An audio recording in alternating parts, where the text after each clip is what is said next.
Mm. And we are live. No live, we. Okay, people. Thank you for joining. Good morning, good afternoon, good day. For those of you who are just now waking up, good morning. For those of you who just who are wait. I'm forget sometime to mute this thing. So it's a pleasure to have you all on here. I don't know why y'all always leave me by myself to look funny on this camera, but I guess I'm the only cute one who could be on camera, so I'm just gonna be the cute one. We're All I'm breastfeeding, so all forget all of eyes on me, all eyes on me. Okay, bell bye guy. Anyways, today we're talking. Welcome to the Sunday special of the Love Talk Show. I would tell y'all where I am, but that's none of your business. But hey, I'm just grateful that you all joined us. For those of you who woke up out of your sleep to come chat with us, welcome. For those of you who leaving your business to come talk to us, welcome. Wherever you are, you're welcome. Welcome to the Greater Love Worship Center's Love Talk Show. Today we're tackling the five love languages, and how to understand them, how to apply them, what they are, and what how to get it, how to communicate better with your significant other. Sometimes the five love languages can help, and sometimes they just don't help at all. So, just know that I'm not the only one talking. Everybody's gonna be talking today. I hope y'all understand that. Giving your 2 cents and your two piece, even if it's 2 quarters, I don't know, and I don't care. You just, this is an opportunity to share your thoughts with us. Um, so let's dive in. First of all, let's pray, because I'm tired. And so let's pray. Father in heaven, we thank you for a good opportunity to be able to come together and speak and to have a dialogue on what matters to you and what matters to us. Thank you for the opportunity. Thank you for allowing us to be here. In Jesus' name we pray. Amen. So first question is, does anyone know what the five love languages are? No? yes. Okay, so what are they since you answer?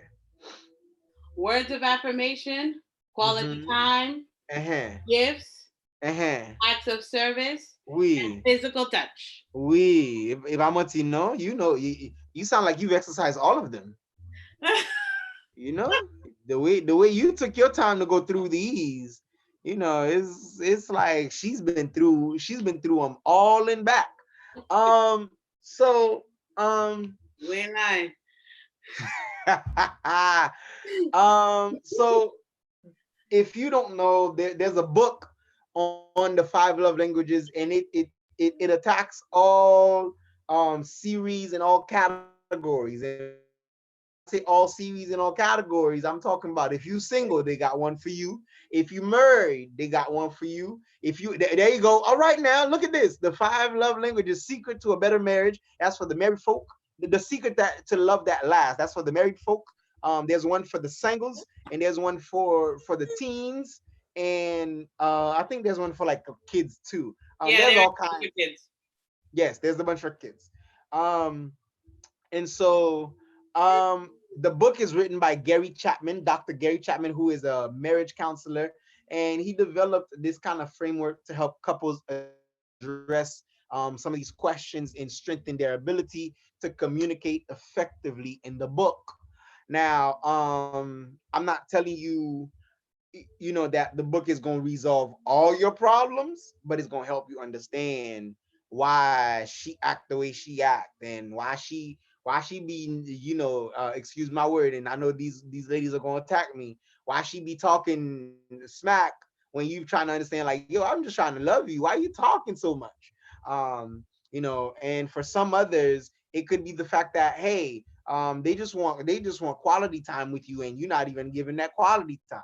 And for some people, they just love to be touchy feely and okay. Anyways, and some people just, they just want you to give them a gift, even if it's like, hey, here's a hat, go ahead and wear that, that's a gift to them, that's enough.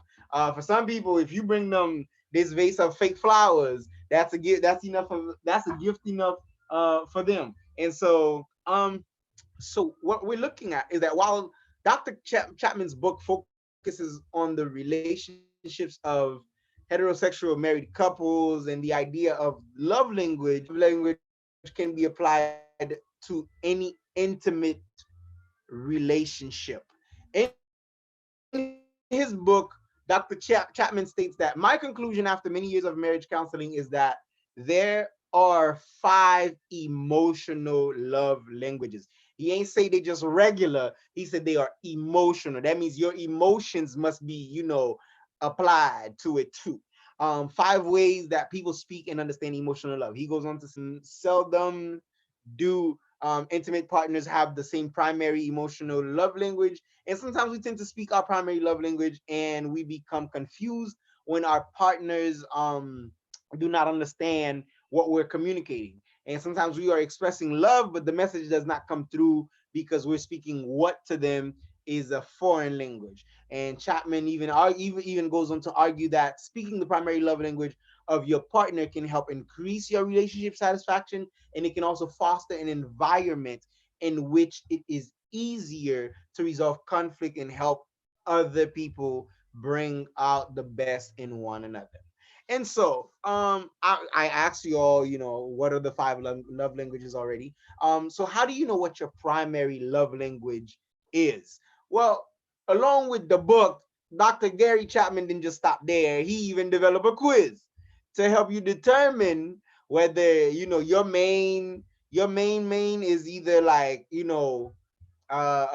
physical touch or words of affirmation, whichever one. It helps you to know whether it's quality time, receiving gifts, or acts of service. Each love language exists on a spectrum, and it's possible that to learn to speak, so quote unquote, all 5 love languages, and it's likely that your primary love language will be connected to how love was expressed in your family of origin, or being able to express it like to your partner, and how you prefer to be connected or to be shown love. It can increase your ability to feel love and appreciate and feel appreciated in your relationship. Now, so how do we apply um excuse me, how would you apply your primary love language?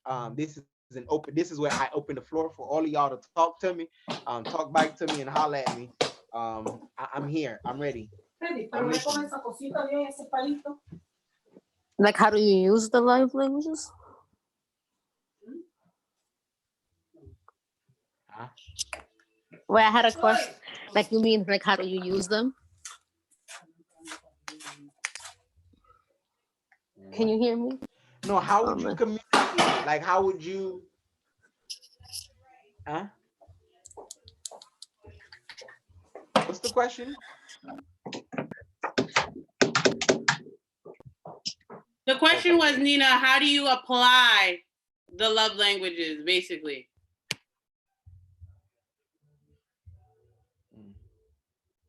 So, anyone can talk.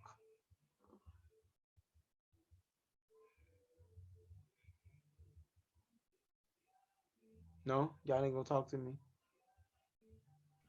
Sorry. I think it's important that we remember the love language of the person is not your interpretation of loving them, but it's their interpretation of receiving love from you. And with that being said, you can love someone, or a man can love a woman, and he's truly wholeheartedly loving her. But if she's not feeling loved, in other words, her love language is not being met, then you can be honest all you want, but she's not feeling the love from her interpretation, from her standpoint. So it's important to love the person from their standpoint, from their interpretation, to submit real love.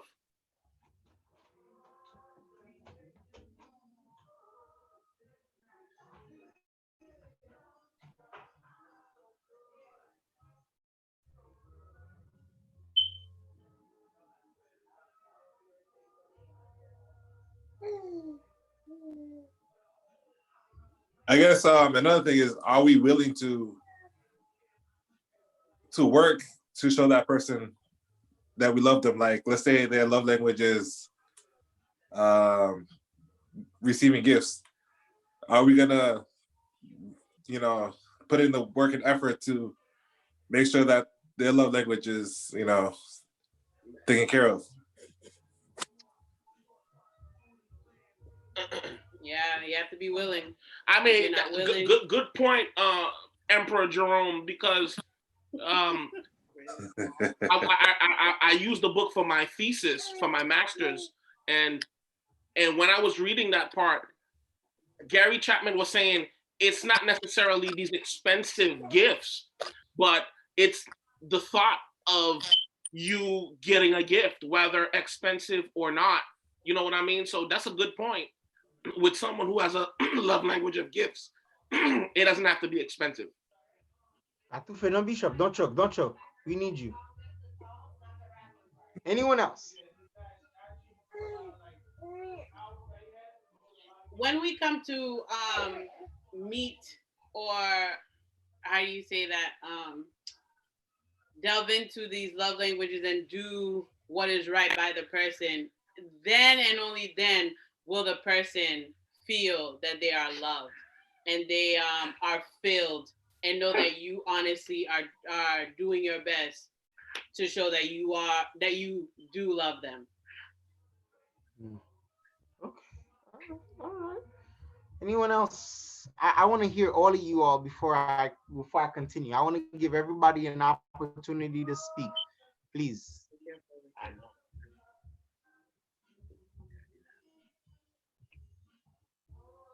Anyone? I know Vivi got something to say. Abby has something to say. Come on. I'm calling all of y'all out.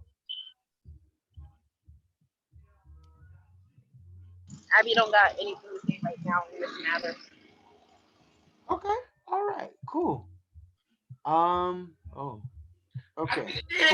It explains a lot, preacher. It explains a lot, man, with relationships that end, relationships that are suffering, maybe even relationships that are toxic, where, you're saying, I don't understand her. Everything I do is wrong. And she's like, I don't understand him. He's not, you know what I mean? When you think about it, bro, you could just not be meeting her love language, or she could just not be meeting your love language.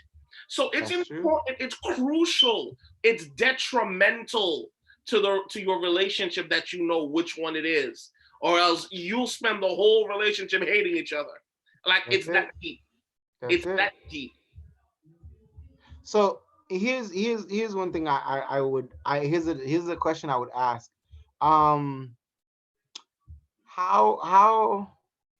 What are some solutions that you would find useful in solving some of the problems that you face in your relationship? I know, because I have the study guide from the book, but I have the universal one, not just the one for married people.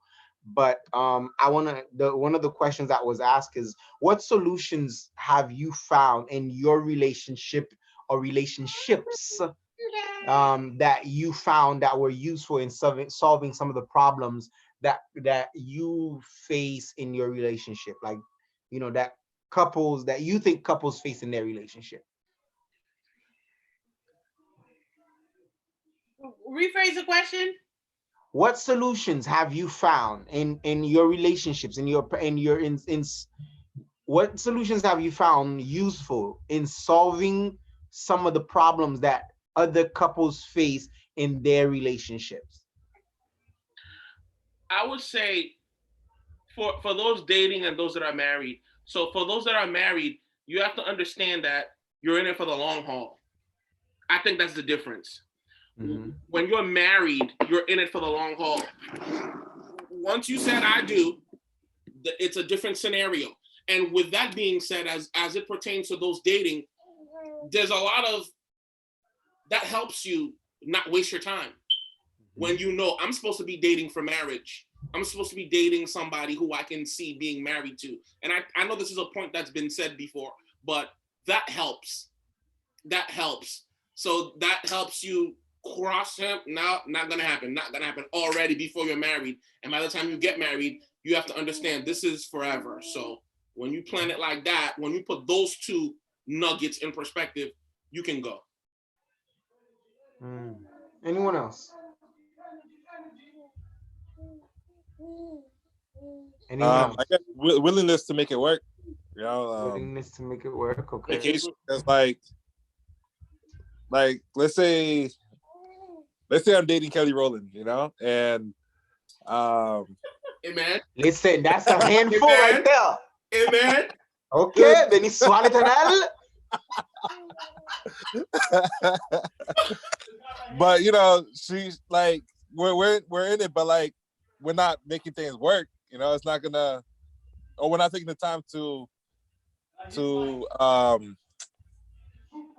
practice each other's love language. It's never gonna work. You know, so I think it just comes to willingness and dedication to the relationship. If you're willing to make everything work to get to the next step of marriage, you know. And then with marriage, you know, I guess it's just the same thing. You just got to continue working on it because, like, it just gets harder, like Joel said. You can't leave. Anyone else? That's a knot that you tied at. That is very deep. Anyone else? I'd love to hear anyone else. The answers are already there, man, and we be neglecting. Some of us are really like jerks. Like to Paul's point, we're jerks. We have a bad attitude. You know what I'm saying? So we don't want to put in that effort. What he said is a reality, man. You know her love language is quality time. So she values. So the way she feels loved is through quality time. But you too busy, you know, or you know he likes touch, huh? You know he likes touch. Touch is his love language, and you're not, you know.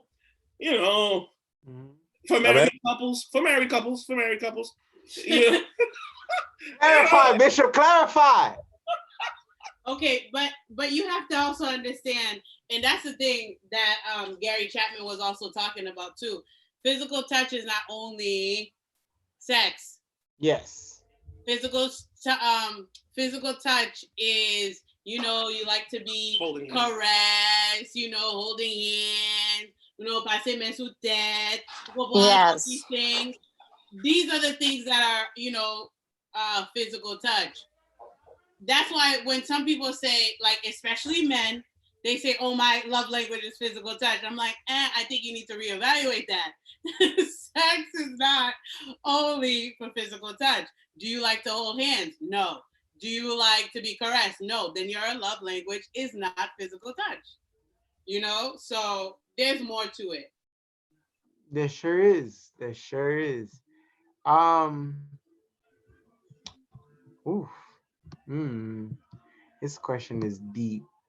So it says, I said, ask it.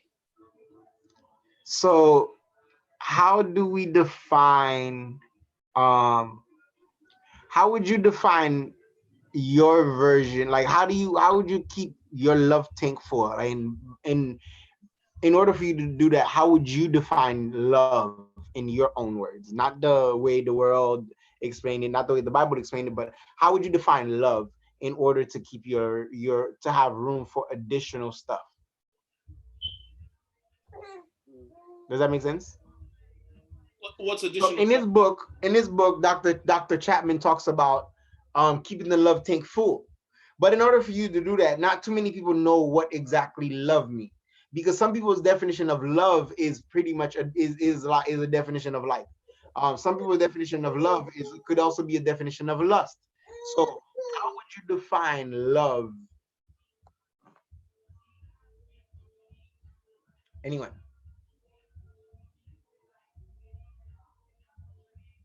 No? No? So no.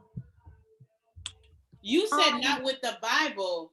So not the way the Bible, but it's hard not to go with the definition of the Bible. Mhm. But if I would define it in my own language, love is respect. Love is, like Paul said, the willingness to sacrifice yourself for that person. Love is okay, so love is respect, love is sacrifice, love is what else, babe? Hard work. Love is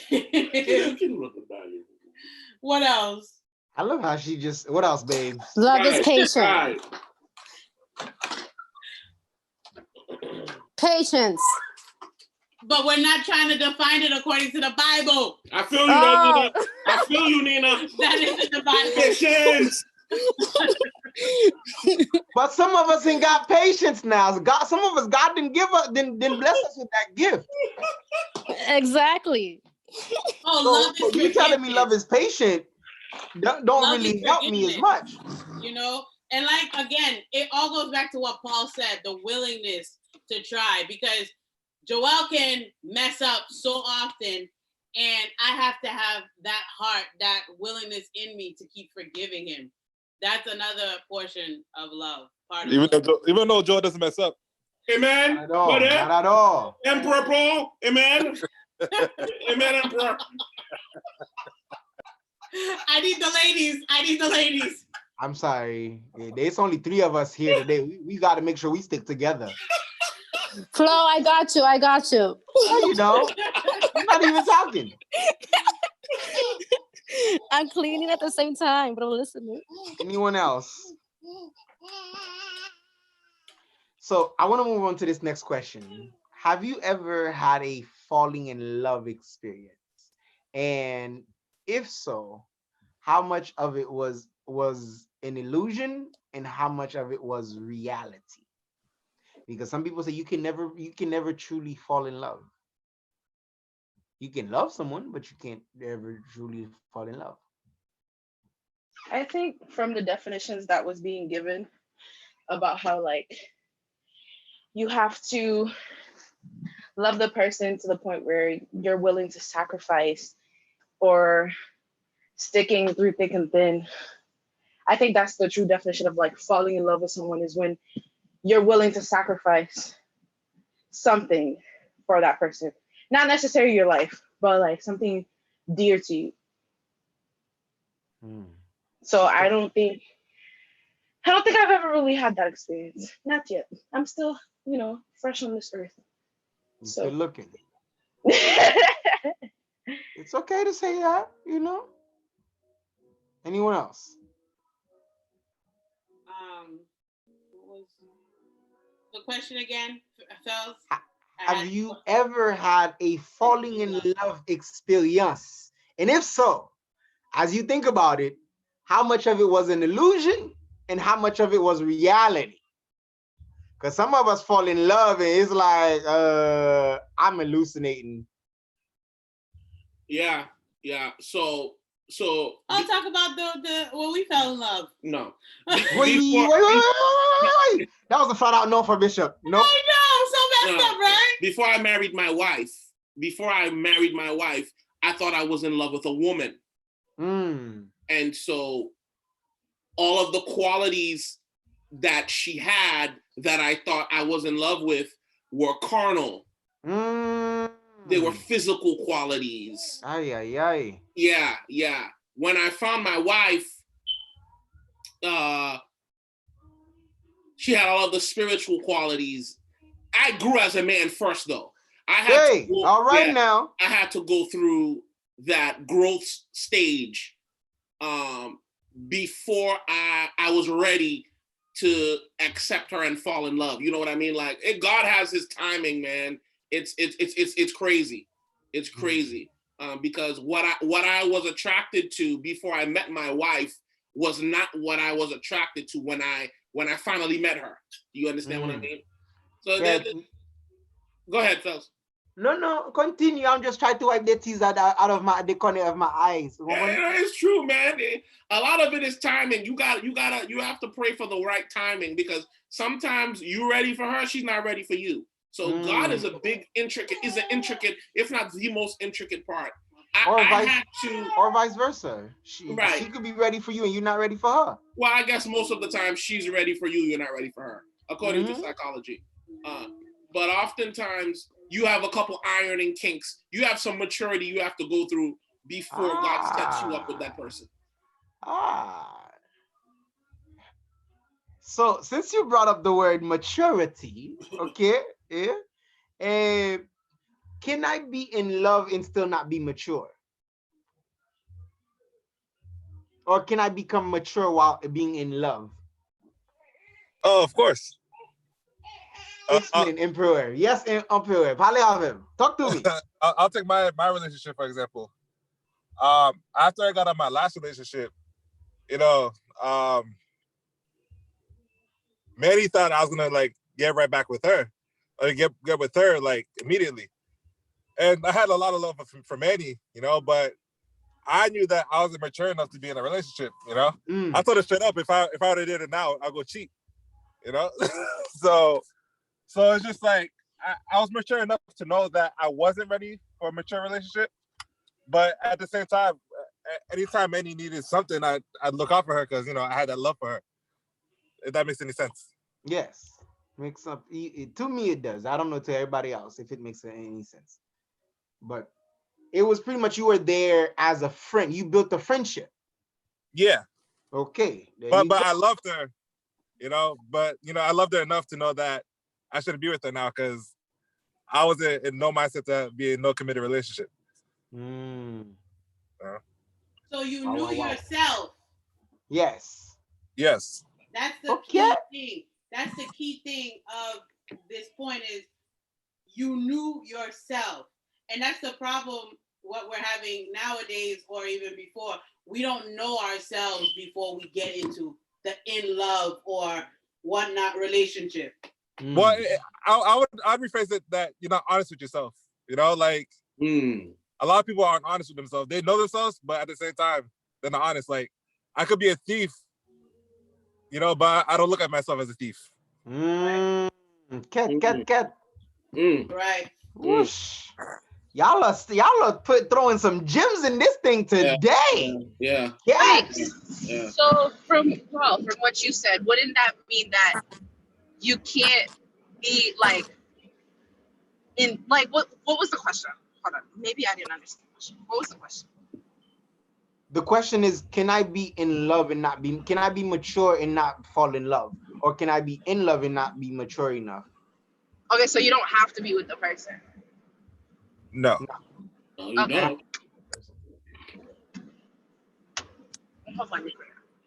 What happened?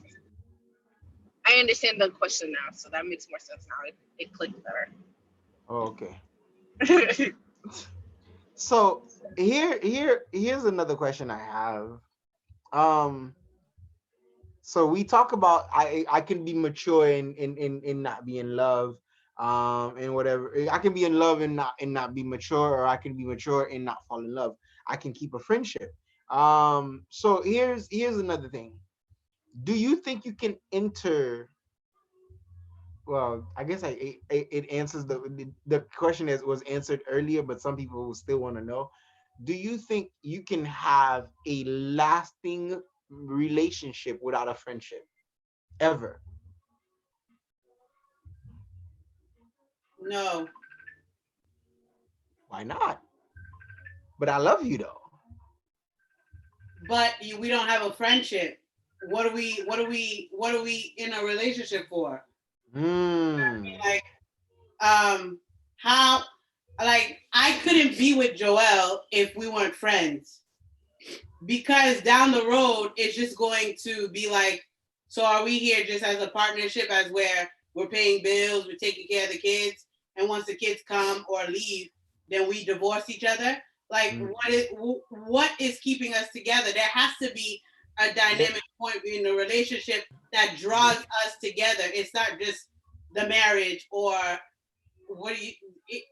how do you even fall in love with the person if you're not friends? You don't get it. I think the thing too is like the perception of the word friends. I think there's nowadays there's so many different definitions for different words where it shouldn't be. Like a friendship, like some people have different definitions of what a friendship is supposed to be. People don't really know what the true meaning of friendship is. Even friendships nowadays are not lasting, never mind relationships. Cat. Okay. All right. Y'all getting to the nitty gritty of this thing. Go ahead. Anyone You have else? to be friends with them.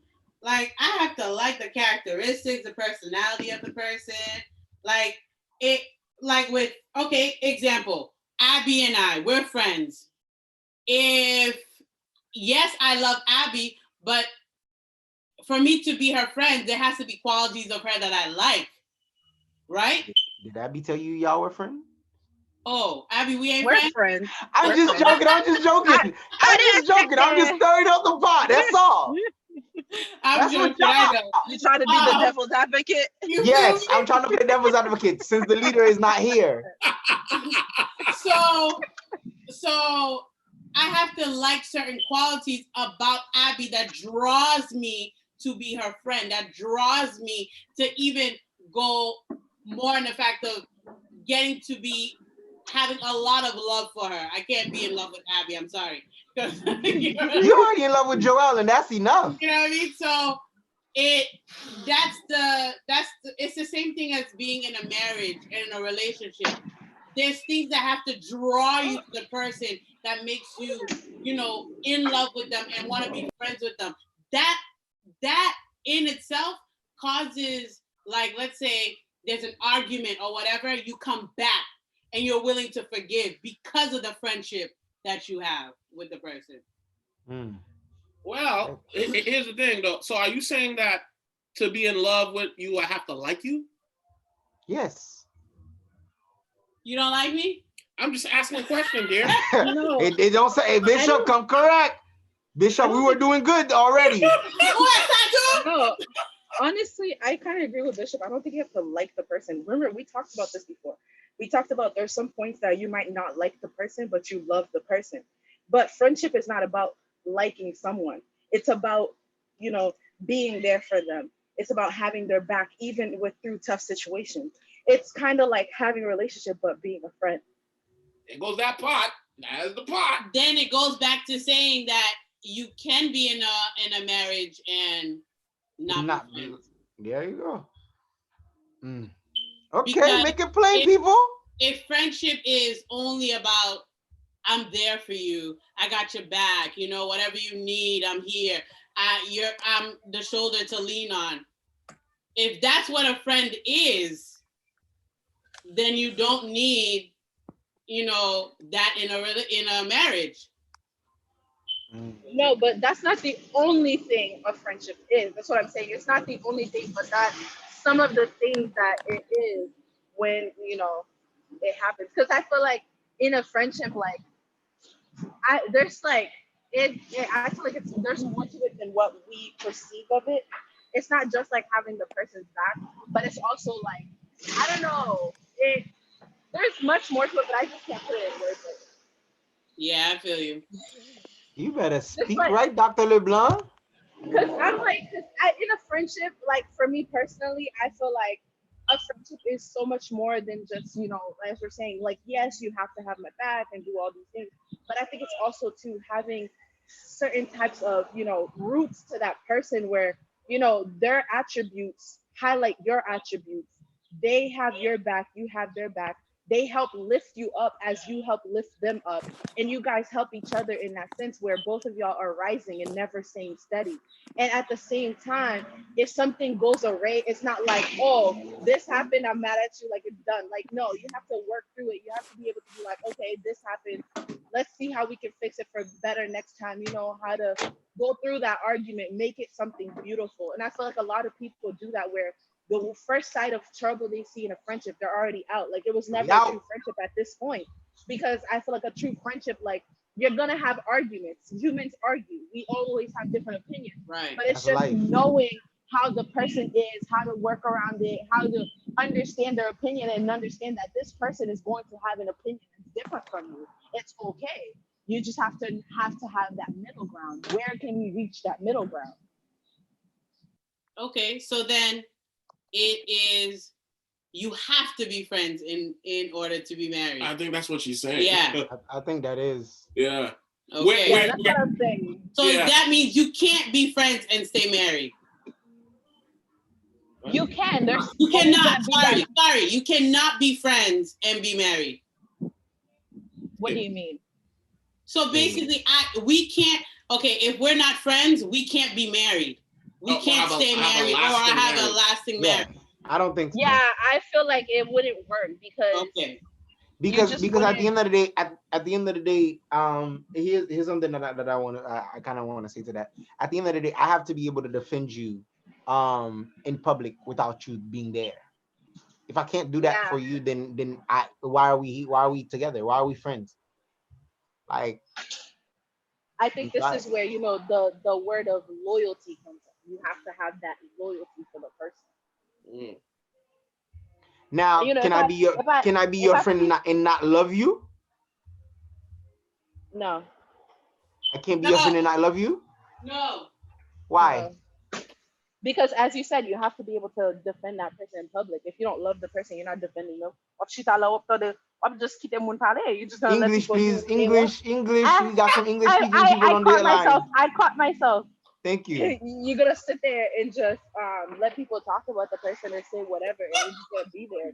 Like, you gotta be able to defend that person, whether they're there or not. And then behind closed doors, like, even I feel like another thing is too, like, when you guys are together arguing whatever, and somebody's arguing about it, you have to defend that person. But behind closed door, you should tell them like it is. I feel like that's true friendship. Like, behind the doors, you'd be like, hey, so and so, what they said actually made sense for you to not have done this. So we should work on that. But I feel like in public, you gotta defend that person to the door, man. Yeah. So pretty much you're asking me to put on a facade in public, but behind closed doors. To be honest with you. Hold on. Do you know in marriage you got to do the same thing? Yes. That's why I'm asking. Listen, y'all gotta understand. Some of these questions are not coming from me. I know. You have to see that in a marriage, like, let's say me and Joel just got into an argument before we go to church, right? I have to be able to go inside that church and put a smile on my face and be lovey-dovey with him in front of everybody so that nobody knows what's going on, and then be able to go into the car and return back to that argument. Because now we're behind closed doors, and I can meanwhile, you in the car talking about some, look at you, big bald-headed Negro. Business. You know good and hell well I ain't like you. I ain't like you before. I sure enough don't like you now. As my good friend Tabitha Brown would say, because that's your business, honey.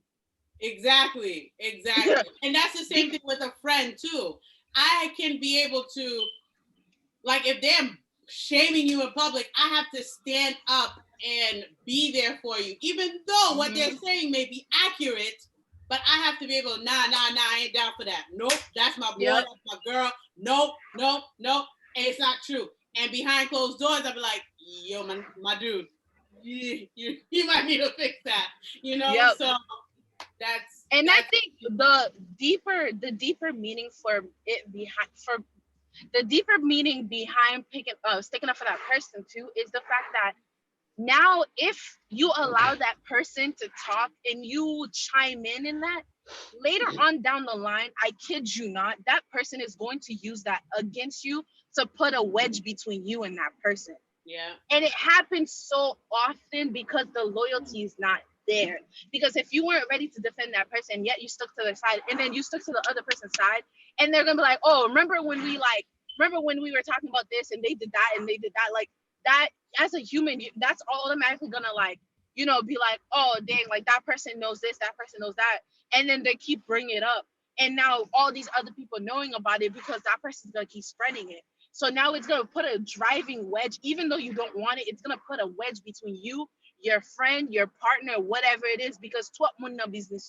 Too many people are in your business. Yeah. Sorry, Tika. The little crow's gonna in and out.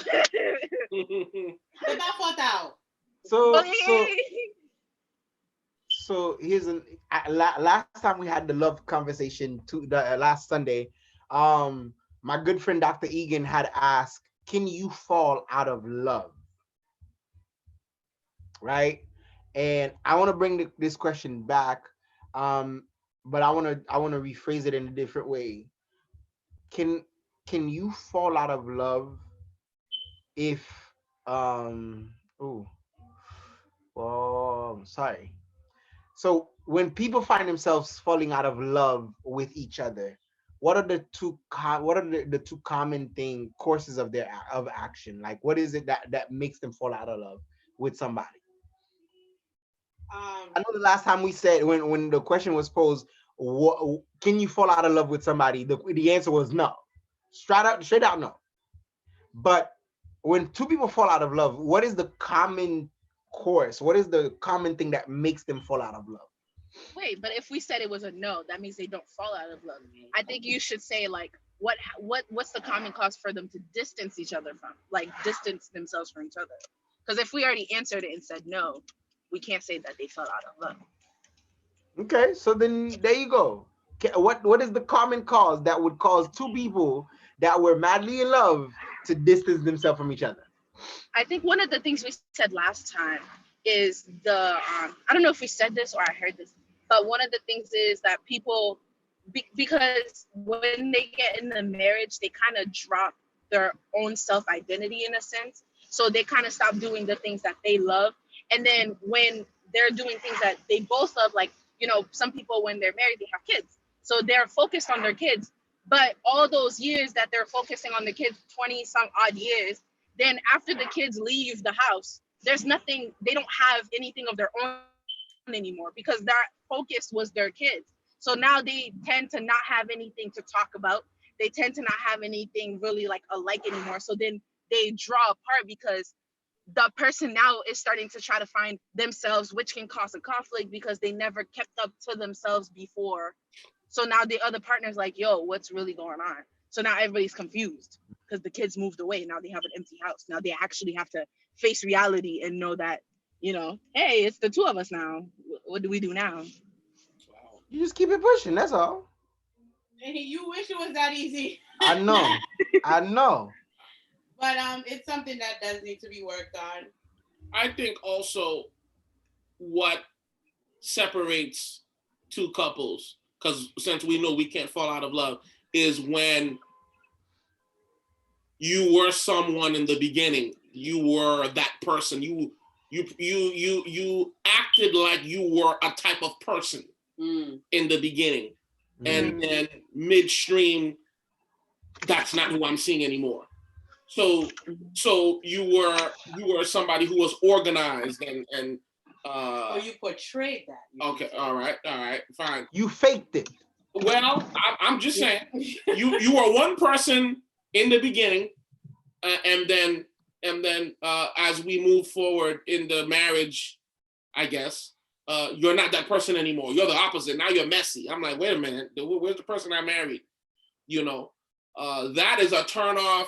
And I believe that leads to divorces like crazy, where you used to be that person, you're not that person anymore. Where's the person I fell in love? That's a common word, term. Where's the person I fell in love with, or you're not her anymore, type thing. How about? Go ahead, Nina. Nina. How about like family members or like friendships? Can they distance the love? Say that again. Right. Like family members or friendships. Can they what? Like can you distance yourself from family members and friendships? Yeah, like can they distance the couple's love? Yes, they can. Wait, if you let them. Yes, if you let them, correct. Okay, so let me use an example. I like that one, Nina. That's a good one. So thank you. Yeah. You can use me. So no. So if I'm married to Florette. But you are married to Florette, though. Okay. Good point. But it's an example. Go ahead. I'm married to Beyonce. Okay. All right now. All right now. Yeah, we both married to her. Yeah. No, if I'm married to Florette, me and Florette's relationship comes first. Period. End of story. No question. Don't blink, because when you done blinking, it's me and Florette. My mama can't come between us. My cousin, my sister, my brother can't come between us. And the word of God says a man leaves and cleaves to his wife. And that goes vice versa. It's not only for the man. You leave your mother, the word says, and then you cleave to your wife. So you become one. So nothing, especially family, it doesn't come in between. So to answer your question, it should not, but oftentimes it does. Draw a wedge. Go ahead.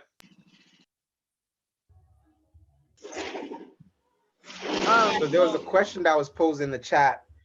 Can you build a friendship while in the marriage? I think one thing to add, sorry, before that question, is exactly what we were talking about too. It's being careful of what you put out in front of your family members and your friends. It's like if you're always arguing in front of them, they're gonna stick a wedge in between it. Right. Agreed. That's one thing that it should not be happening, especially in a marriage.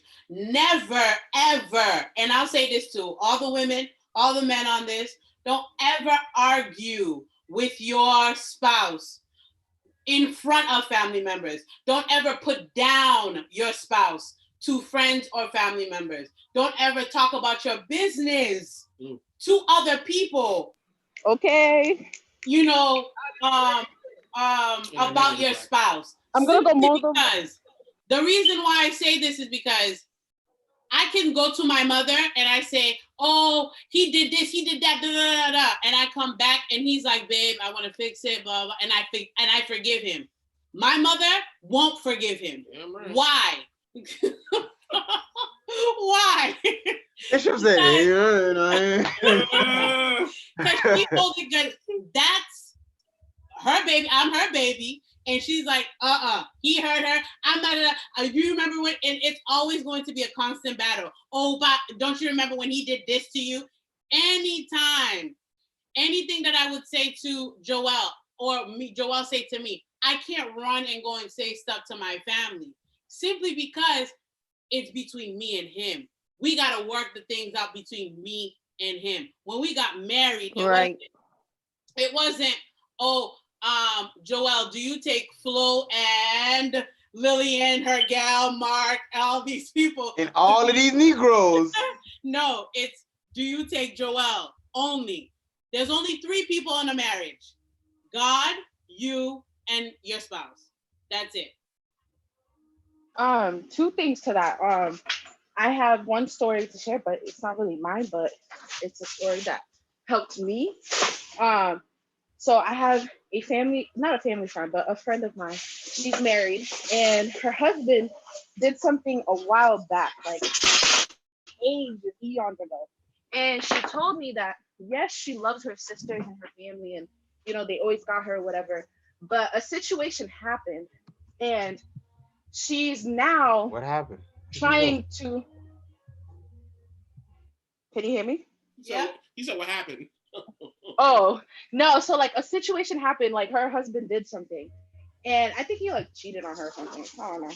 But a situation happened, and she, you know, told her sisters and was crying and, you know, venting to her family, trying to get some help or some eyesight into it. And till this day, this was like, mind you, I said eons ago, so probably like over like 5 years. And till this day, she's trying to work on her marriage and forgive her husband. Yet there's certain things that he'll do that her sister would remind her. You remember what happened like 5-6 years ago? And she would be brought back into that situation. So they never allowed her to fully heal from that situation. And I feel like that's a big like stopper, where it's like, you want to be able to trust your family members because you grew up with them. But this is where that friendship aspect is so crucial in that marriage. It's the fact that your husband or your wife should be that friend where if he confides or she confides in you for something, there's no reason for you to go and tell your mom, because that's your best friend. He just told you something. She just told you something. Right. So in my perspective, I'm just going to say he, because, you know, but like, he just told me something. If my husband came, if I have a husband, prayfully when he comes, when he tells me something, I feel like, yes, I would love to run to my mom, but I feel like he should be my best friend. And that's why I strive so much to, you know, the whole friendship aspect is because like he should be that best friend for you where he's the first one you run to. And when he tells you something, that's your secret between each other. That's something y'all keep together so that you can grow up on that. And I feel like that's why friendship is so important because when your friends tell you something, you don't want to go around and tell them because it's gonna get back to them. Your friend's gonna be like, "So I told you something in confidence, yet you went around and told other people." It's the same thing in a marriage. When you go and tell your mom, and then if it's not something pleasing to her ears, she's gonna confront that person because at the end of the day, that's your mom. She's always gonna want what's best for you, and she's going to be thinking it's best for you, but she's harming your marriage, and it's not going to be seen as harming your marriage. It's going to be seen as saving you from a bad marriage. And it's really not their fault, but it's just like you have to be careful. Wow, that's deep. Well, all right, doctor. Hold on, wait. Vivi is coming back. Come on, Viv. I've been waiting to hear from you. Come on. I've been waiting on you today. Can I just say whatever I have to say, summarize it just big time, and then after that, I gotta go mute again. You do you. And I'm going to, I would say, open your ear and hear me out. One thing I want everybody to understand, not only through dating, but also in marriage, I realize respect, I realize communication for sure. Respect and communication beside having God in the relationship. No matter if it's friendship, no matter if it's boyfriend and girlfriend, husband and wife, or family-wise, general, as carrying a relationship. Respect is huge. The way you deliver is huge. And I realize that when you know how to communicate with someone, even if I'm mad at you, the fact that I have that love for you, the fact that I have that friendship with you, we can pass by the situation. We can just move on. Because I have some friends, I have some people in my life where we can argue 10 times, but it won't take an hour for us to communicate again. The devil is a lie. That's just me. And the other day, I was actually talking to someone, and the person says, "Have you ever go days or weeks without talking to your husband?" I said, "In what house?" "Not my house." I said, "Not my house." I said, "We can take a chill pill and look at each other and communicate again," because I believe communicating and knowing your spouse and knowing yourself is big. Because the reason why I say that, nobody is never going to remember the good part, but they will remember the bad part. Mm-hmm. The way I talk to my mother, my husband is going to look at that. The way I talk to my friends, my husband's going to look at that. The way I talk to my husband, my friend and my family is going to look at that. So respect is a big thing. And another thing I wanted to say is the love language. Some people speak multiple different love language. Me, I believe I play in every role aspect of it. Like, for example, I would say when you communicate with your spouse, I'm going to look at it as spouse area. Like, I love to write poems. I love to express myself. My husband can be at work and I can send him a message. At first, my husband, he will say, okay, because he doesn't really express much, right? He just show his love differently. At first, he will say, okay, thank you, love you too. And I'll be like, I'll be damned. How I just pour my heart out to you and you just tell me, okay. What you mean, okay? That's what I said to him. And he's like, but I appreciate it. I understand where you're coming from. It's just, I don't really have words to the way you express yourself and the way I express myself is differently. And then throughout the months and year and everything, he tend to, not only adapt to my love language, but he makes effort. He try to learn who I am. And the fact that we have a friendship, he knows what I like and what I don't like. When I say something now, when I express myself, even though he doesn't write a whole page or a whole paragraph, but he makes sure that my love or whatever I said, he makes sure he returned it. He makes sure that I know that he loves me too, or he understands me. And the other thing as well, I want all ladies, beside, you talking, you don't want to go ahead and discipline your mate in front of people. Stop not only not telling people your business. If your man is doing good towards you, or your woman is doing good towards you, don't be telling people your business, because the fact that they know that your man is taking good care of you, they're going to want a piece as well, honey. They're going to want to know where the sugar coming from, because they want some sugar too. I know a lot of friends and a lot of family that their mate is doing so good by them, and other people, jealousy is a big thing. The same way you shouldn't be talking bad about your mate is the same way. Yes, he's good. How your husband doing? We're doing fine, and keep moving. Because jealousy is big. Sometimes it's your family that's so jealous about it. Sometimes it's your church family, it's your friends, your closest friend, your best friend. If you have something going on in your bedroom, leave it as your bedroom. You know what I mean? So I believe all those things play a big part. So we should be very careful in protecting our friendship, protecting our marriage, even just relationship general. So I believe behind closed door is a lot. And if you really care about the person, you're gonna want to grow with each other. If I'm doing good, my mate will be doing good as well. And if I'm low, that person will be low as well, because you are your husband's passport. You are his visa. You represent him, and he represents you. That's why you become one. So we should be very careful about that. You said such a mouthful, y'all. I'm fed. I'm fed.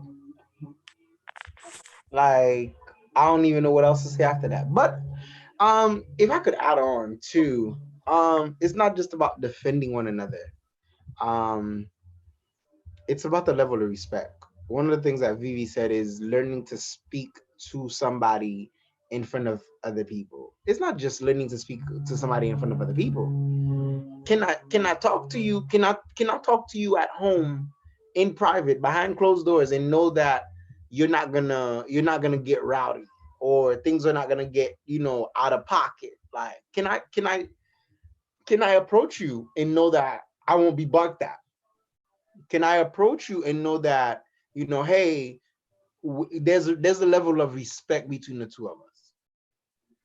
And I think also too, when it comes to not and when it comes to family and friends, we should always learn to keep these people out of our business, because not every one of your friends wants you to be married to him or her, and not every one of your friends will celebrate the great things that are happening in your relationship, because some of your friends are sheep in wolf clothing that are waiting for the moment for you or him to mess up and jump in and like, I've always had a thing for you. Be careful for one of those friends. Just saying, because it can lead to a whole lot of problems. Anyone else? I've been married to my wife since 2013. All right, now 7 years. And I want to say this. We were always happy, right? But we were never happy until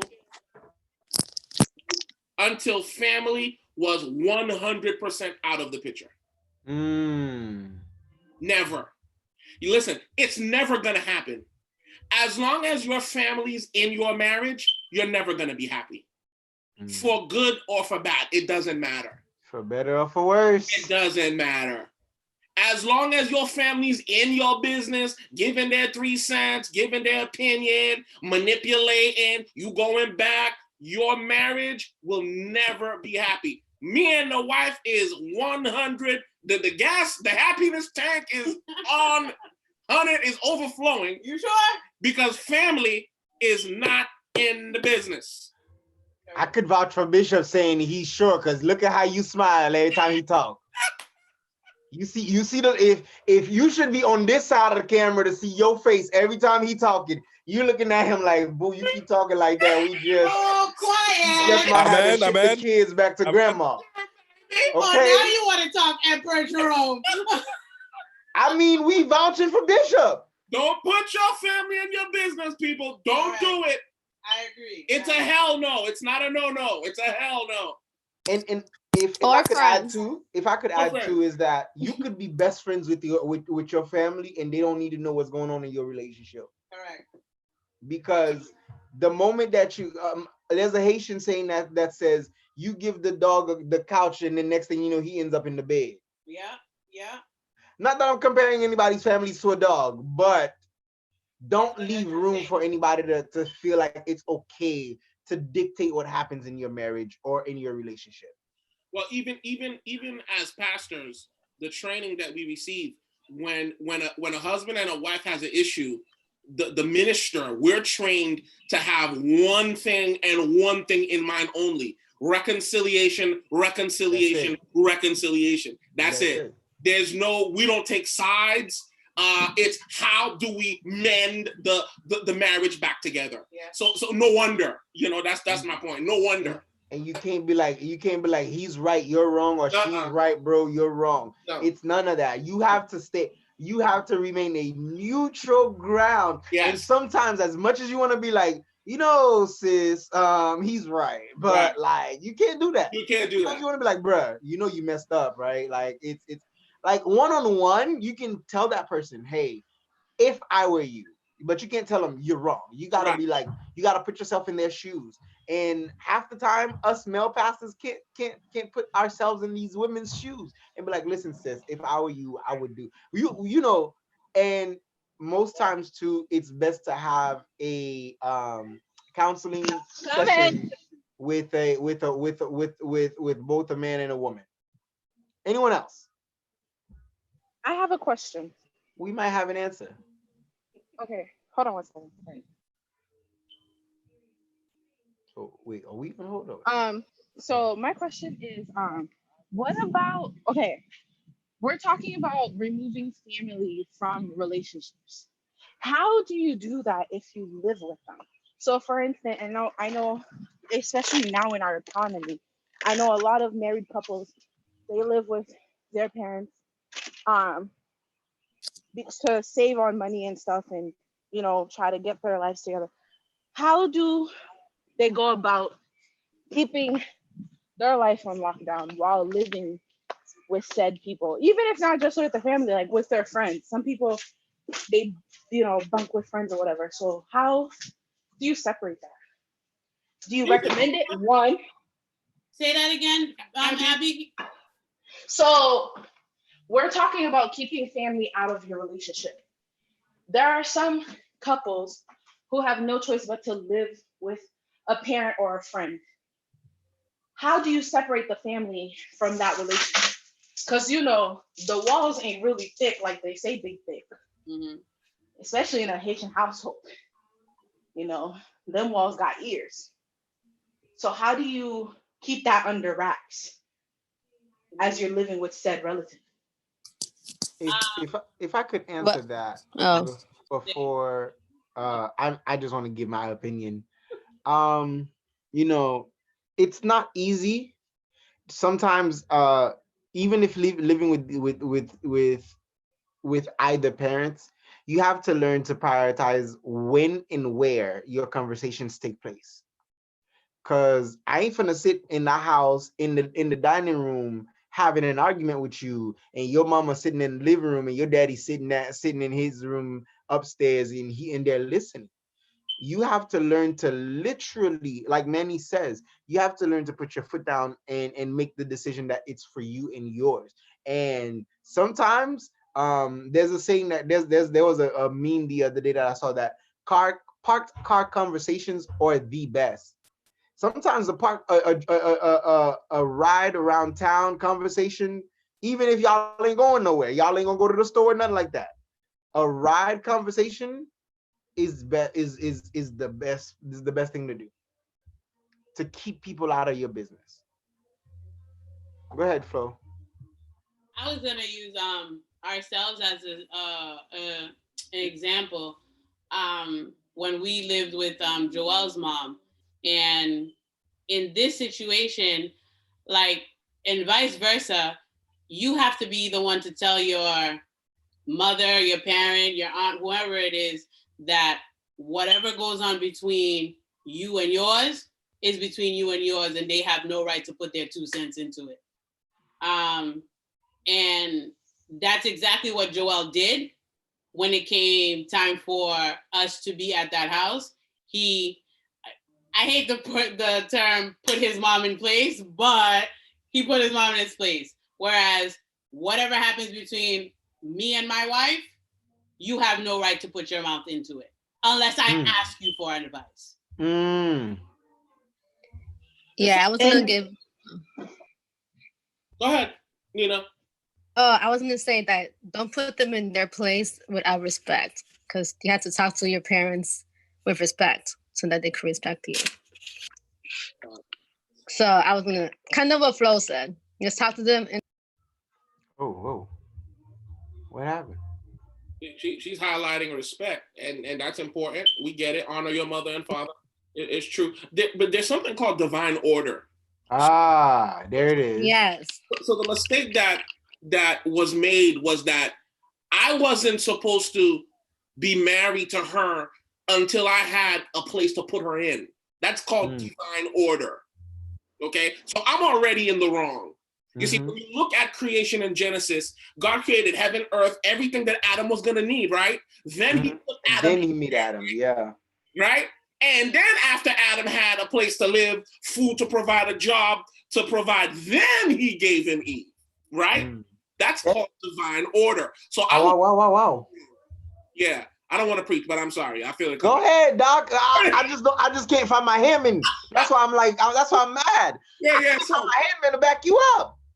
So that's already. So let that be established. You for the men. You know, if you don't have the provision, don't waste your time with the woman, because with the product. This is what starts all this. You know, you don't have a place to put your wife, so you in your parents' house. One day the conversation gets too loud, they hear something, and then boom, here we go. Family's all up in your business. You know, so be a man. That's what it really means to be a man. Well, sometimes situation happens where, you know, things, you were in divine order and a situation happens where you have to. Well, I'm saying fundamentally, foundationally, you have to have a place. And then secondly, your wife's business with you is your wife's business with you, period. Like you have to set barriers. You have to set boundaries.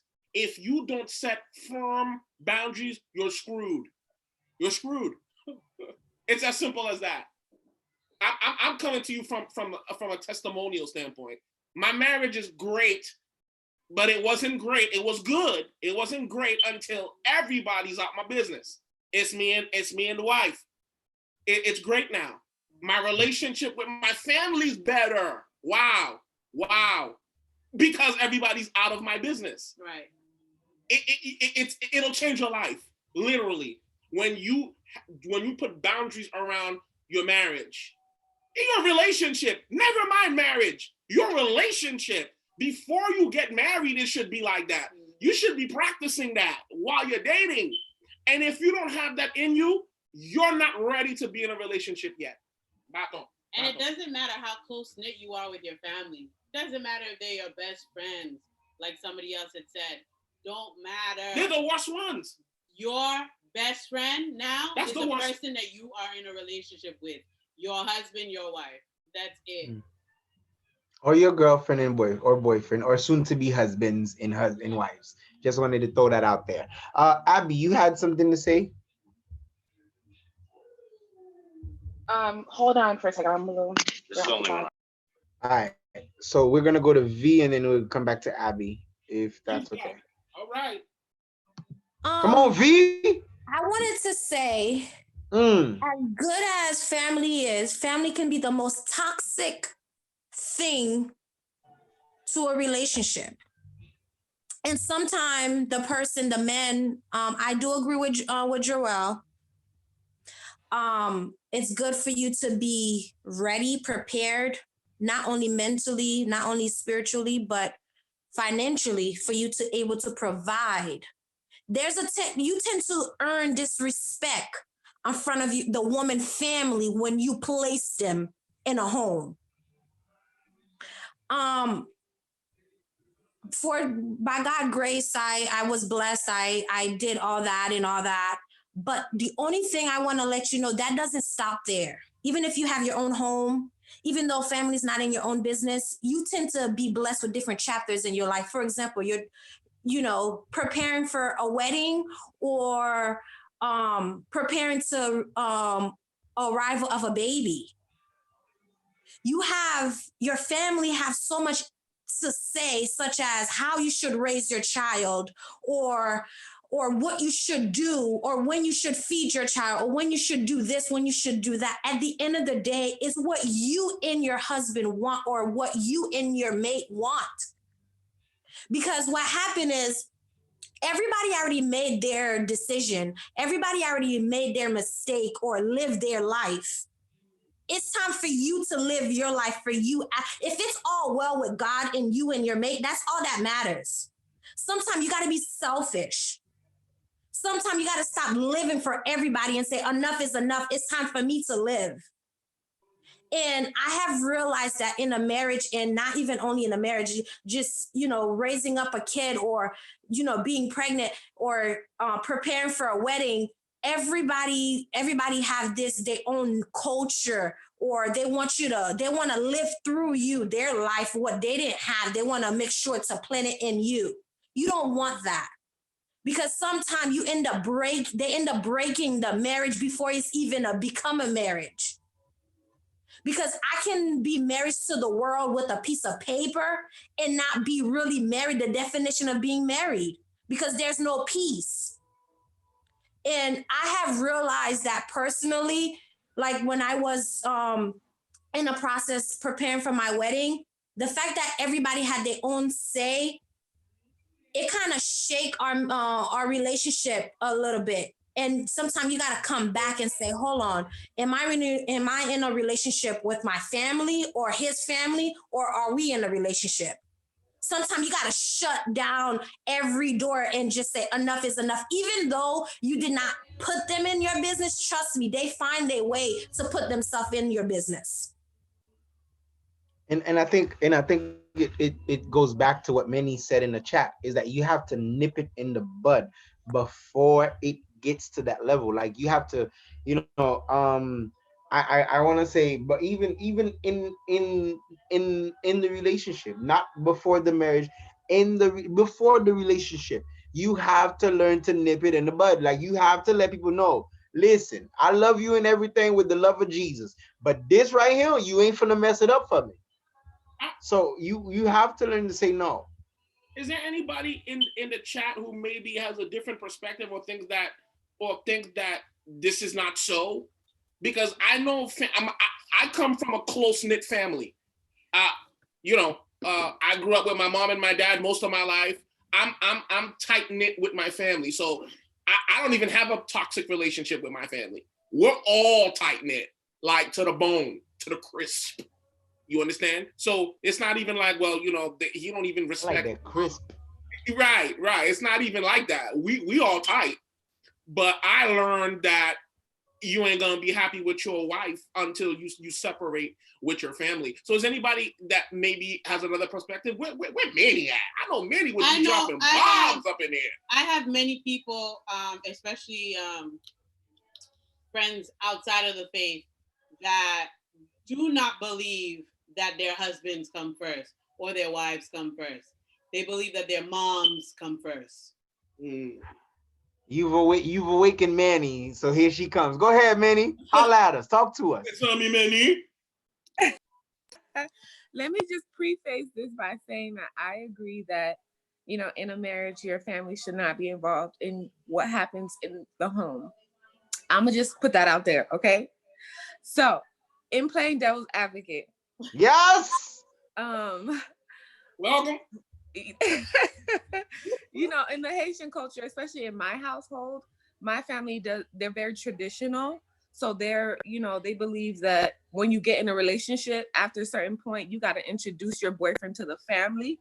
And it happens usually over Sabbath lunch. You know, the families get together. And this is not even the engagement. This is the relationship, okay? And it happened to me in one of my past relationships. And it was really nice. I thought it was cool. Like, you know, the family came down from Maryland and they spent Sabbath with us. And it was nice. I thought it was really nice. I thought it was really lovely. And then after that, traditionally speaking, this didn't happen to me, but this happened to my sister, where when she got engaged, the family, her now husband's family, had to come to my family's house, where everybody, like my aunts, my uncles, my cousins, my grandmother, like everybody was there. And they had to formally ask for my sister's hand in marriage. So it had to involve both families. And again, I prefer not to go down that route for engagement, but it was nice. It was very beautiful. The families talked, they spoke about certain things. Then my now brother-in-law got down on his knee, asked for marriage, and it all worked out. In their marriage, we're not totally involved, but in the relationship and in that engagement, family played a big role. And I find that their marriage is successful. So in playing devil's advocate, I don't necessarily think that having your family involved in your relationship, maybe not so much in the engagement, but in your relationship and the engagement, it could be a positive thing. But you see what you said, though. They came and they sat down and they spoke. Mm-hmm. So they probably put down, you know, certain aspects that need to happen. And if this were to happen, these are the things and the steps to follow. I'm pretty sure that when they're in the marriage, or they're in the marriage now, that they're not going to run to the family each side to talk about what's going on. Right. And I agree with that. And I think that's because my family and their family was involved, they were able to get advice.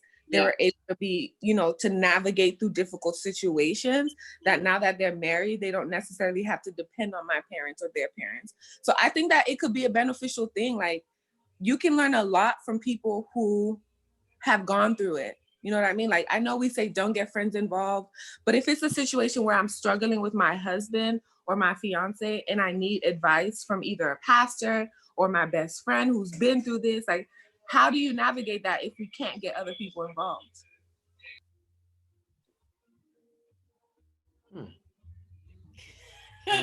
So, all right, go ahead. Okay, so I have, aside from this group, I have ladies that I speak to outside, and how we come to the point of dealing with certain things is you have to be able to respect the person and trust the person that you're going to speak to, that person is not going to, how do you say that, disrespect your spouse, disrespect the person that you're with, or change with the person that you're with.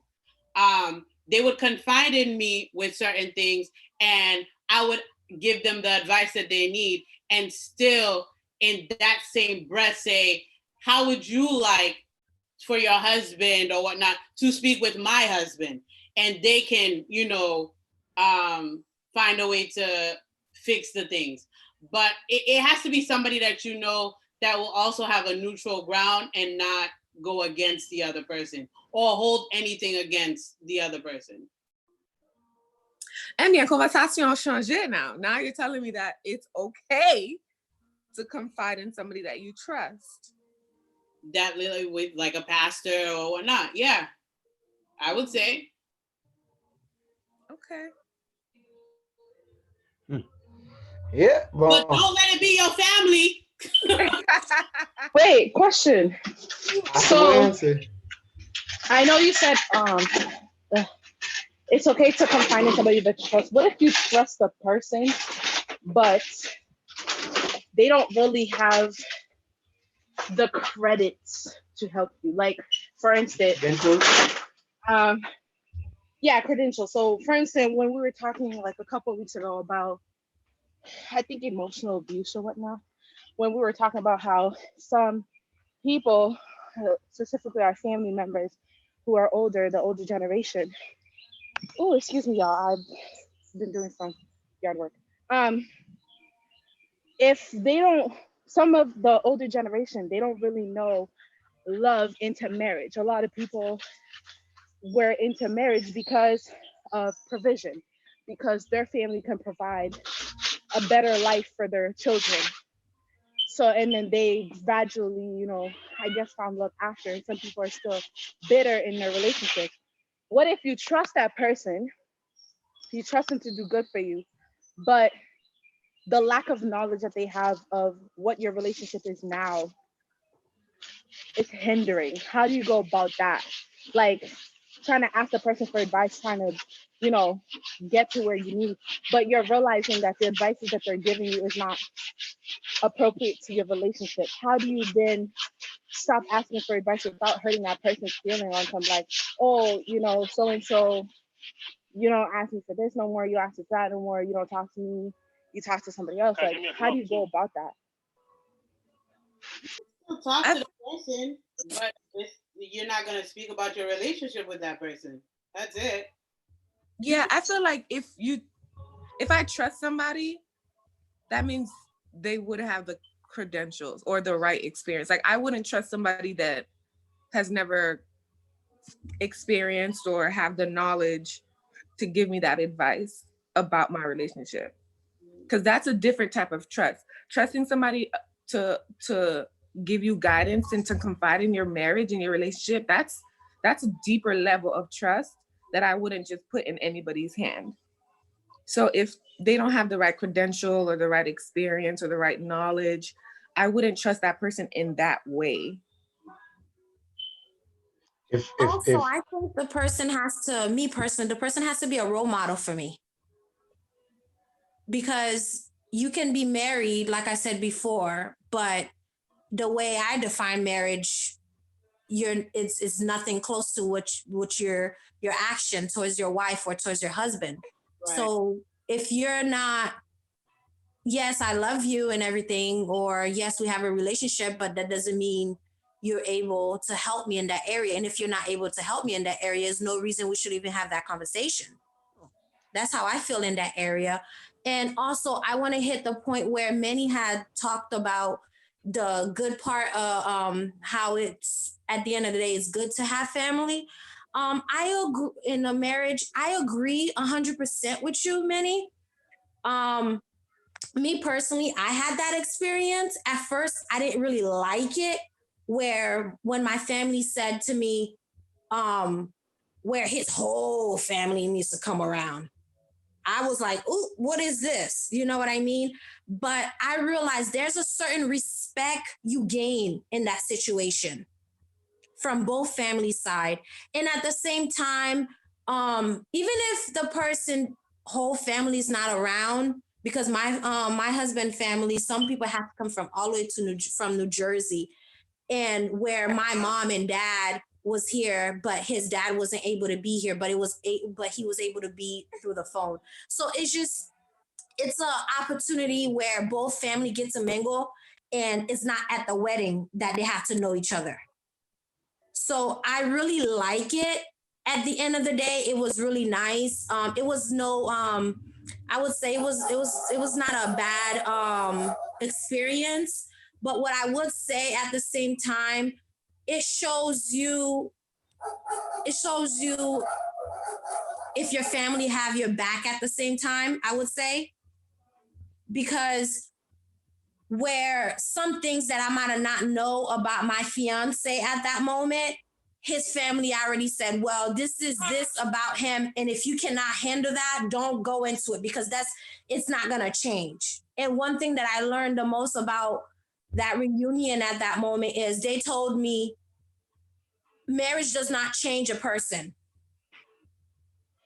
Certain things that a person do, you need to just accept it and know that, and hopefully by God's grace, through your action of love, that it will that it will work. And even my own family told me, if you have a problem, go find someone that's qualified. Go find somebody, go get help from someone that's not in your circle. My own family told me that.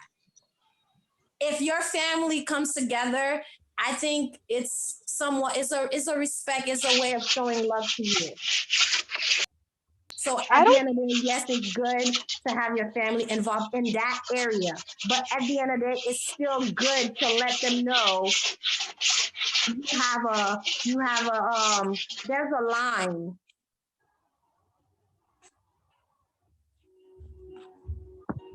Abigail?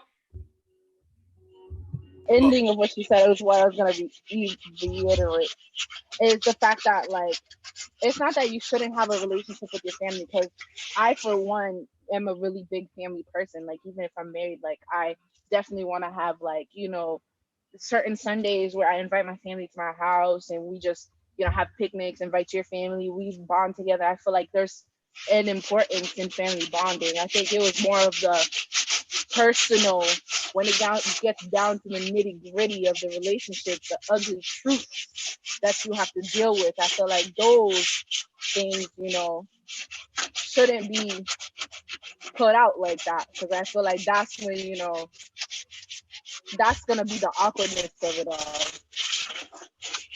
Yeah, like, could you imagine having the whole family come together to talk about Joel, who had an affair? Like, no.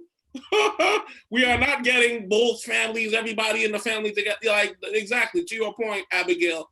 And to take that a step further, and this was Manny's point, it's not all families that can come together, even in that setting. Like, let's be real. I'm happy that was able to happen for your sister, and that's even somewhat biblical, that it's a family affair. It is supposed to be that way. However, it's not all families that can even do that little thing. That could come sit together. Yeah. So, and then back to Abby's point, we're talking about more of the more personal things. But Joe, I have to ask though, in that aspect, is it the families that are responsible or the couple? Because I know a lot of the times, yes, some families can be a little prejudgmental. Like, you come with the person and they automatically, you know, especially Haitians, they have this thing where, oh, my blood don't go with the person, some palavel. And it's just like, you didn't even give that person a chance to open their mouth, say nothing, you know, they just prejudge. And I feel like a lot of us do that. But at the same time, is it also what you put out? Like, I don't know, like, I have to be careful with this. So is it also to, like, I understand that, you know, sometimes family have a perception of who they want you to be with, but it's at the end of the day to your own discretion. And I feel that, yes, you may love somebody and certain things that they do, but at the same time, if you put out to your family that you like a certain type of person, and yet you bring a whole different type of person to them, I feel like that kills their perception, and they already think like, oh, well, from what you told me you like, this is not what it is, so I'm just gonna not even pay attention to it. I feel like it's nothing serious. So I feel like, in one sense of being completely honest with your family members, where it's like, you know, if they keep talking about something that you may like but they don't like, but you out here pretending like, oh yeah, like I feel you the same way, but you don't. I feel like just be honest about it, get over that conversation, so that when that person does come in your life, they're not shutting it down because of something you said, if that makes sense. I agree with you, but at the same time, I want everybody to understand, sometimes it has nothing to do with you, with the couple. Sometimes the family they already made their mind up. The reason why I say that, for example, as I always say over and over, I'm 7 days Adventist and my husband's not. And the first thing, for sure, I would be honest with you, that was one of the most difficult point in my life that I ever had to deal with, because my family I have some people in my family, they are the most strictest religious person. And when they knew that he was not 7 days Adventist, that was it just broke the record for them. They didn't even want to have nothing to do with it. You get what I'm saying? So, but the fact that they love me and the fact that they wanted nothing but the best, but at the same time, they respect that I already put my foot down. Enough is enough. I want to live for myself. They put their feeling to the side and move on. But once again, it goes back on how you represent yourself, how you represent your relationship, and what do you want to go for? If you want to pursue it, if you don't. I agree. I want to touch back on something that Joelle said about the example that you gave about, like, you know, families coming together to discuss Joelle having an affair on his wife. So I actually No, it's not happening. I just want to say, in playing devil's advocate, that I personally, again, playing devil's advocate here, I don't think that's necessarily a bad thing. So let me explain why. So I was watching a show and where the guy cheated on his wife, and you know, they reconciled it amongst themselves. They did they went to counseling, they did everything that they needed to do privately. But because it was a public thing, the families did have to come together in a sense of, you know, the guy had to explain to her mother and her father, as well as his mother and his father, what transpired, how they reconciled it, and what they're doing to move on. I think in those type of situations, like, you should keep whatever happens in your marriage, but when it's something public, where it is, you know, it involves more than just you and your wife, I think at some point the family should get a piece of, whether it's an apology, an explanation, or whatever it may be, whatever the case may be, because like V was saying, it's a respect thing. When you do something publicly to your spouse, you do it to your wife. They always say when you get married to somebody, you're not just marrying them, you're marrying their family. So I think when you do something to your spouse, you also do it to their family. And I think that, you know, once it becomes a public thing outside of the marriage where it's a public knowledge, I think at some point, you know, families should get involved. Again, this is just me playing devil's advocate.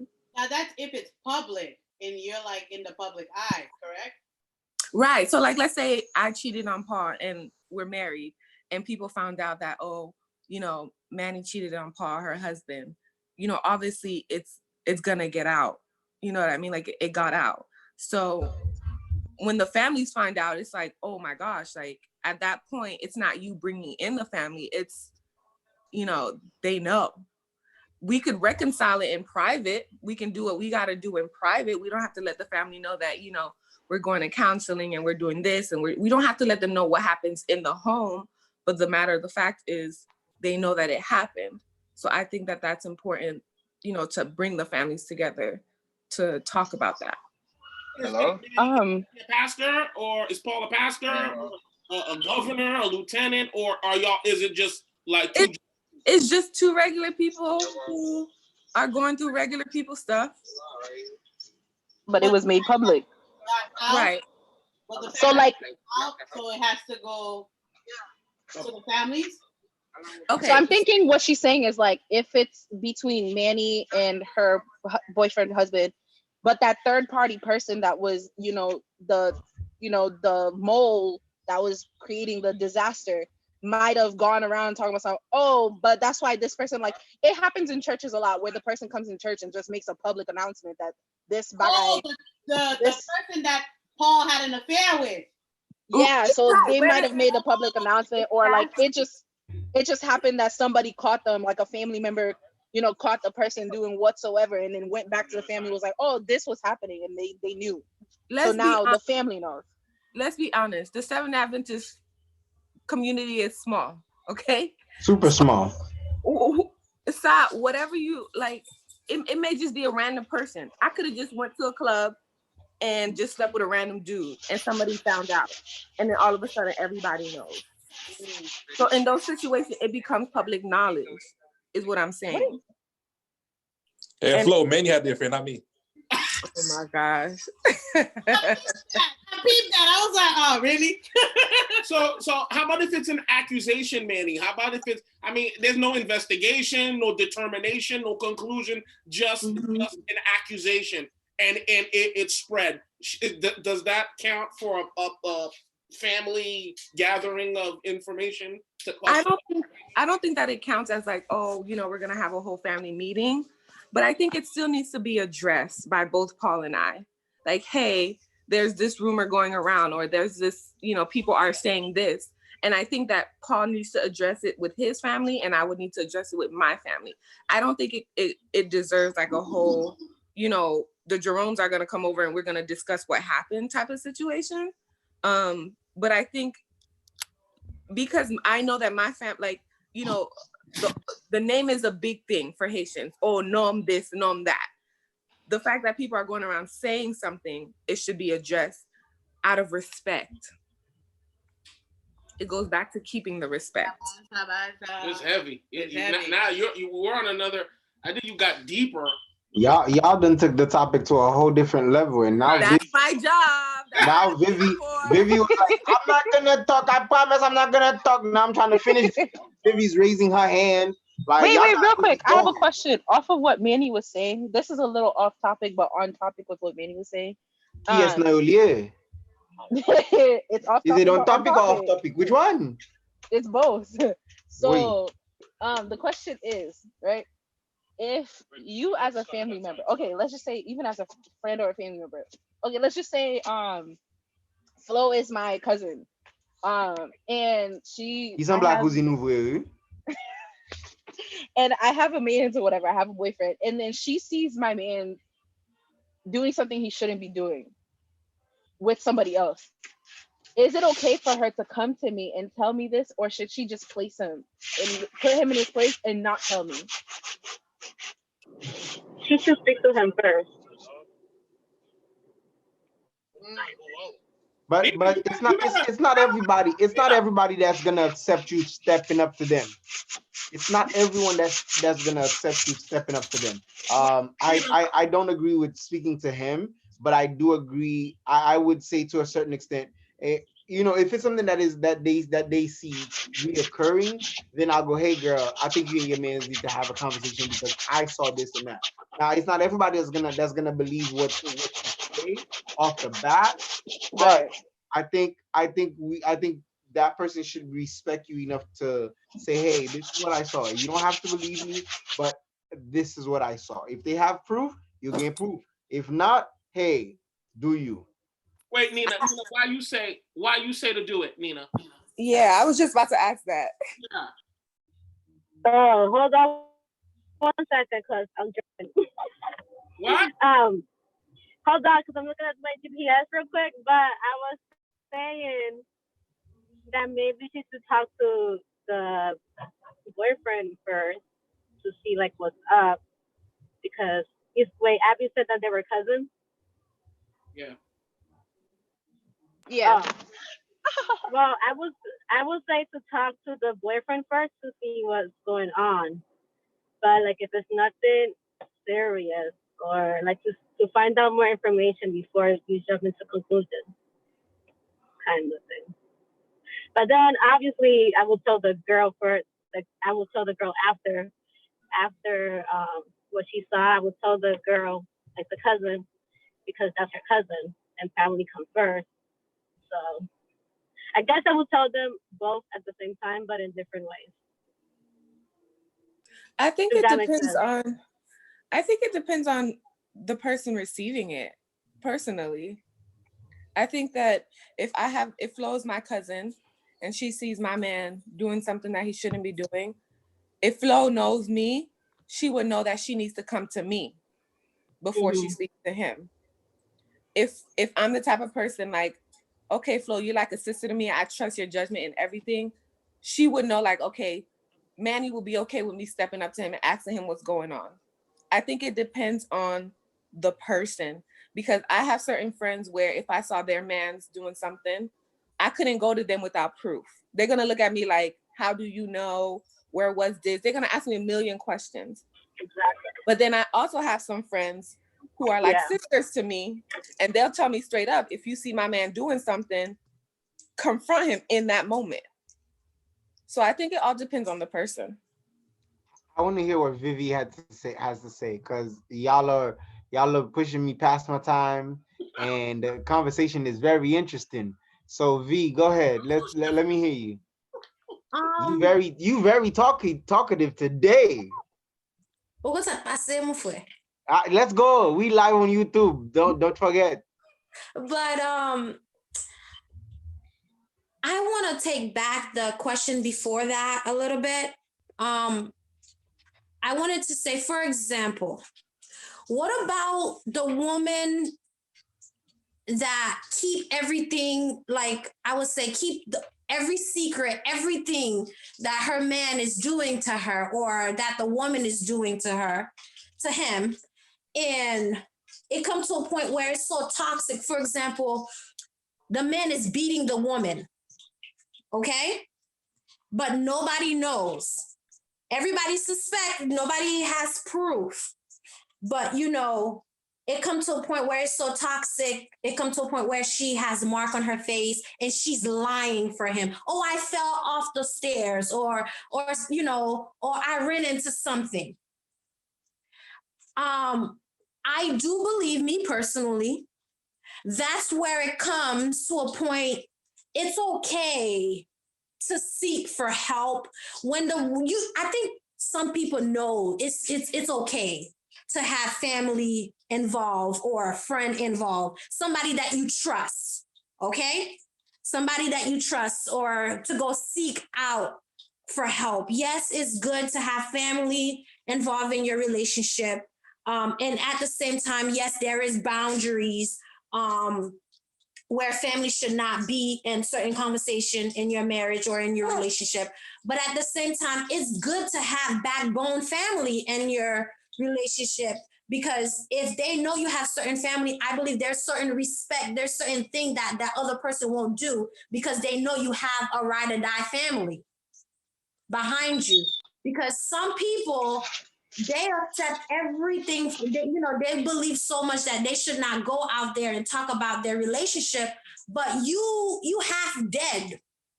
The man is marking your body, mentally abusing you, physically abusing you. What do you do then? Is that okay?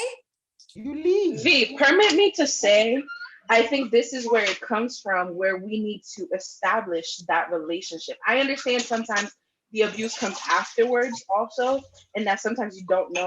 But I think, in the midst of it first happening, I think we're not always the best to know when the toxicity start. Like sometimes we have the warning marks, but we're like, oh, maybe it's just, a little something, it'll change. And I feel like that's when we also need to buckle down and be like, like certain things that were being said is like, once that, the way that person is usually how that person's going to be. Just because they got married and they're not going to change. So I think that's when we need to start buckling down and understanding the steps of an abusive relationship, and understanding. And I think that's when we also need more seminars about those, because there's always a warning sign. The people that do the study, they always tell you there's always a warning sign, but you just have to be aware. And I think this topic is not spoken about enough, that sometimes we always overlook the fact that somebody can be abusive in a loving relationship. And it's just like we tread between the lines of abusive and non-abusive, and we don't talk about it enough, that nobody really knows where that abusive starts. And then by the time you get into it and you get so deep that you can't pull yourself out, because sometimes it's really because you're like, I really love this person, so if I tell somebody, they're gonna try to stop the relationship, but I love this man. And it's just like, but the love might not be enough. Okay, but my question is it okay for you to have family in your business in that area? I don't think you can go beyond family and just get help period from the people that can help you. Because some families, they don't know how to deal with that. Listen, here's something I want to say about that. God never intended for love to be abusive. So if you find yourself in a marriage in a marriage or in a relationship where abuse has become a thing, get out. Get out. He never intended for marriage to be And hard to abusive. do when you're in the I don't situation. necessarily agree Here, because it's easier said than done. It's It's still very easy to say and done because the reason not because I have seen a lot of women and let's be honest, sometimes it's not the woman that's getting beat. Sometimes it's the woman that's beating the man. Okay? And and also too, so. it's not even that it's easier said than done. It's because that relationship might start out great, but there's a certain event or certain things that happen that cause that person to do that because they're not dealing with what's happening. So then they take it out on their partners. Like, I think that's why I say like we need more seminars on, noticing the first signs of these things. Because if you notice it, you can work with your partner, get some help for them, help them, manage what they're dealing with. That way it doesn't turn into an abuse. Because it's usually a deficiency. Like one example, this is just one example of many. It's like if a person is not able to provide a sexual satisfaction to their partner, then they start getting abusive because now they're like, oh, if I'm not able to satisfy this person, they're probably trying to look for it somewhere else. They're probably thinking of me this way. They're probably talking bad about me. So now they're in this state of like defense. So now they're like, oh, I need to do better, but I don't know how to do better. I can't do better. So now I need to teach her a lesson so that she knows she can't leave me. Because they're probably thinking like, oh, because of this, they're gonna leave me. But if you just talk to your partners, there's so much other things you could do in, medicine nowadays that you could get help. So I think that's where it's like you have to notice the first signs to, get help. I think to answer V's question about whether or not you can now bring in family, I think in those situations, you need to seek professional help. If you have somebody who is, a counselor or whatever type of professional help you are looking for in that situation, somebody who can help you escape. If that person happens to be, then okay. But if nobody in your family can help you professionally, because abuse is more than just physical abuse. That's just one part of it. You need to seek help professionally. And I personally think those, unless it's a public thing, if this is something that's happening in your home and you want to escape or you want to get away or you want to solve it quietly, I don't think you need to bring your family in at that point. I think you need to seek professional help. Whether it's, there are women who help, women escape those situations, whether it's a therapist, whether it's a counselor, whether it's, you need to get the police involved. Do that professionally. Don't always think that your family has the answers to everything. And I think that just like this conversation, that's how family is. We went from talking about a general family up in your business to getting into the depths of abuse. Then that's what happens with family. You say one little thing, you sprinkle a little something, and then it comes out the other side way different than it came in. So to Manny's point, and to highlight, we weren't talking from a fundamental, a regular. We weren't even into the depths of abuse. Abuse is a whole different topic, genre on its own. We were talking about just in general topics. So. Well, I thank you all for joining. Although I don't want to wrap up, and I could tell all of y'all don't want to wrap up, but everybody got something to say. So I appreciate you all for coming on. We will have part two because it seems like everybody has something to say. And we'll have a part two of this on Tuesday. And I'm looking forward to seeing y'all. But as of now, I want to bring us to a close, where we can agree. We did start out talking about the five love languages. How do you apply it, and how to learn how to learn to express yourself properly. So therefore, I pray that you all got something out of this. Also, I want to invite you all to subscribe to our YouTube page, Greater Love Worship Center, on YouTube, and then join us every Friday night. We try to get together every Wednesday night, so that we can have Bible study, but our main course happens on Friday nights, where we dig deep into the word. Um, and so, yeah, I pray you all have a great Sunday. It's sunny outside. Go for a walk. Don't go too far. Don't go encounter no people. Just walk around your building. Walk around your house. Cause I want to see all of y'all, when the church open back up. Cause according to Orange Pumpkin over there, he wants churches to become essential. Y'all are essential enough for me on this Zoom live. So I don't want. Where I see that, honestly, Really? if the White House ain't opening up for visitors, there's no reason for the churches to be opening I'm up. gonna tell y'all like Sharp said it. Unless the Lord wakes up Pastor Cayman, slaps him 3 times, spin him around, spit in his face, and tell him he needs to open up this church, we ain't opening.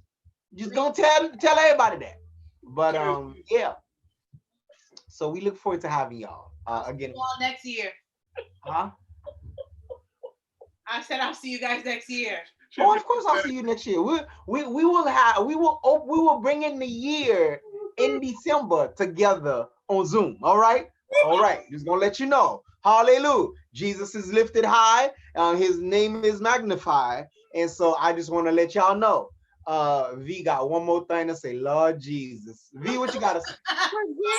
Forgive me. What I wanted to say is, as much as I love to worship with everybody, but I will use this moment of pandemic that not only that I get to work on myself spiritually, but I get to be closer with God. Like, look at how we come together faithfully. Faithfully we come on Zoom, we communicate, and we learn more about God, and we talk about the things that's taboo in the church and everything. But if it was at church, I would have found 1,000 reasons why I can't make it to Tuesday, Sunday, Friday, Saturday, whatever day it is, because life would have happened, right? Even though life is happening right now, but I have a reason, I have a purpose, I have a fire in me to get closer. It still ain't that faithful. I just want to let you know that it still ain't that faithful. So there's a good side of it, and I can focus sometimes when we go to church. The person that's in front of us, or the person that's behind us, or what's being said in the pulpit, we tend to not even. Sometimes I'm sitting down in the church. I'm wondering, what am I gonna do next week? So that tells you how much I'm not focused. I'm just being honest. I'm being personal. This is personal. So to God be the glory that we'll have this, and whenever God wants us to be back, we'll be back. And that's all. Anything else? Anyone else? Y'all, anybody else wanna throw a last minute devotional or something like that? No. The only thing I want to add is to what V's saying. I pray to God Almighty that when the churches do open up again, this becomes a reality. Because when I tell you, in the past couple of months or weeks that this has been happening, I've learned so much more than I've ever learned in my 23 years of going to church. And how cute. am in loving it. I'm loving it because it's the real down gritty, earthy things that you need to know in order to prosper in your friendships, in your marriage, in your relationships. And I think these things are what I'm going to say, and I'm going to keep saying it. These teenagers nowadays is what they need to hear, is the realness, the rawness, all these things. They need to stop, we need to help them to stop focusing on these celebrities and, all these things where they're trying to tell you, the Haitians, they don't know how to do this. They don't know. You're not learning it from the right people. And I feel like this right here needs to continue. I pray to Father God Almighty that it continues. I think also too, if I can add, I don't think this will ever change for us when we go back to church. I think this will become our Wednesday night prayer meetings and our regular talks. Because to be honest, I would hate to lose all of y'all off on this Zoom. Just see y'all once a week at church. I would hate you. I'm not gonna lie, I would hate you because you were faithful with these Zoom lives, and now you see me and it's like, yeah, I ain't got time to be doing this. That's a lie, because you finna go right back to the house and do Nathan. Do you hear me? You're not gonna do nothing. And so therefore, I pray that we keep this going. But I have a great announcement. In a couple weeks, I don't know, I ain't gonna tell y'all how many weeks. In a couple weeks, we'll be discussing life after divorce. But before we get to that, we're gonna talk about marriage, intercultural marriages. Married with children, expectations and reality. Um, Stuff like that. So I want y'all to bring your friends, bring your cousin them, your auntie them, bring everybody that you know that needs to be on this.